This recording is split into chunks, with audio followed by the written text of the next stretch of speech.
জাতীয় পার্টির chairman GM কাদের বলেছেন, দেশকে বাঁচাতে জনগণকে গণভোটের বিপক্ষে অবস্থান নিতে হবে। 22 ডিসেম্বর বৃহস্পতিবার সন্ধ্যায় রংপুর নগরীর পল্লী নিবাসে সাংবাদিকদের সাথে তিনি এসব কথা বলেন।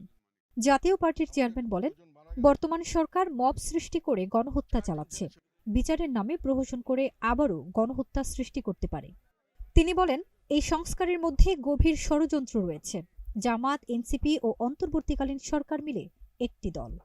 মাধ্যমে হলো তারা এটা পাশ করিয়ে নেওয়ার মাত্রই তারা রিভলিউশনারি গভর্নমেন্ট করবে এবং আর সমস্ত ইলেকশন সব বানচাল হয়ে যাবে। এগুলোর কোনো অর্থ থাকবে না। যারা এমপি হবে, যারা প্রাইম মিনিস্টার হবে, তার পরবর্তীকালে তারা তাদের আজ্ঞাবহ হিসেবে কাজ করতে হবে, বাধ্য হবে। এই কথাটাই আমি বোঝানোর জন্য চেষ্টা করছি এবং এই জন্য আমি বলেছি আমি রিফর্মসের বিরুদ্ধে নই।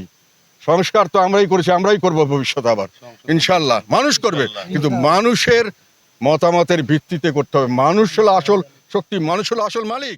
ফারজানা নিকিতা, নাগরিক প্রতিদিন।